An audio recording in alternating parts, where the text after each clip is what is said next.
നമസ്കാരം, ജന്മഭൂമിയിലേക്ക് സ്വാഗതം. 2023 ജപ്പാനെ പിന്തള്ളി ഇന്ത്യ ലോകത്തെ മൂന്നാമത്തെ വലിയ സോളാർ പവർ ജനറേറ്ററായി മാറിയെന്ന് ഗ്ലോബൽ എനർജി തിങ്ക് ടാങ്കായ എംബറിന്റെ റിപ്പോർട്ട് കഴിഞ്ഞ ദിവസമാണ് പുറത്തുവന്നത്. ബുധനാഴ്ച പുറത്തിറക്കിയ ഗ്ലോബൽ ഇലക്ട്രിസിറ്റി റിവ്യൂ 2024-23 ലോകമെമ്പാടുമുള്ള വൈദ്യുതി ഉൽപ്പാദന സംവിധാനങ്ങളുടെ വിശദമായ വിശകലനം നടത്തിയിരുന്നു. 2015 9ാം സ്ഥാനത്തായിരുന്ന ഇന്ത്യ സൗരോർജ്ജ ഉൽപ്പാദന ശേഷി ഗണ്യമായി വർദ്ധിപ്പിച്ചു. സൗരോർജ്ജത്തിന്റെ വിഹിതം 2015 0.5% നിന്ന് 2023 5.8% ഉയർന്നതായി റിപ്പോർട്ട് സൂചിപ്പിക്കുന്നു. ആഗോളതലത്തിൽ 2015 2023 ഇടയിൽ സൗരോർജ്ജ ഉൽപ്പാദനം 6 ഇരട്ടിയായി വർദ്ധിച്ചു. അതേ കാലയളവിൽ സൗരോർജ്ജ ഉൽപ്പാദന ശേഷിയിൽ ഇന്ത്യ 17 മടങ്ങ് വർധനവിന് സാക്ഷ്യം വഹിച്ചു. ഇപ്പോഴിതാ വലിയ തോതിൽ തൊഴിലവസരങ്ങൾ സൃഷ്ടിക്കുന്ന PM സൂര്യഘർ മുഫ്ത് ബിജ്ലി യോജനയുടെ ആദ്യ ഘട്ടത്തിൽ കുറഞ്ഞത് 1 ലക്ഷം പേർക്കെങ്കിലും നേരിട്ട് തൊഴിൽ ലഭിക്കും എന്ന വാർത്തയാണ് പുറത്തുവരുന്നത്.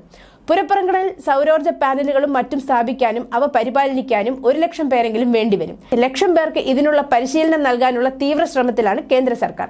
പദ്ധതി നടപ്പാക്കുന്നത് 1 കോടി വീടുകളിലാണ്. ഇത്രയും വീടുകളിൽ ഇവ സ്ഥാപിക്കാനും അറ്റകുറ്റപ്പണികൾ നടത്താനും മറ്റുമായി കുറഞ്ഞത് 1 ലക്ഷം പേർ വേണ്ടിവരുമെന്നാണ് കേന്ദ്ര റിന്യൂവബിൾ എനർജി മന്ത്രാലയത്തിന്റെ കണക്ക്. മന്ത്രാലയമാണ് ഇവരുടെ നൈപുണ്യ വികസനത്തിന് വിപുലമായ പരിശീലന പദ്ധതി തയ്യാറാക്കിയെന്ന് എക്കണോമിക് ടൈംസ് റിപ്പോർട്ട് ചെയ്തു.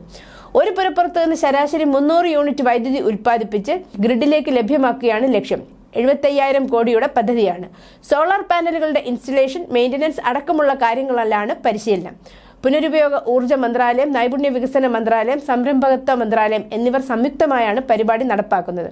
പുരപ്പുറ സൗരോർജ്ജ പദ്ധതിയുടെ നോഡൽ ഏജൻസിയായ REC limited, national power training institute, national skill development corporation സ്ഥാപനങ്ങളുമായി സഹകരിച്ചാണ് പരിശീലനം സംഘടിപ്പിക്കുക.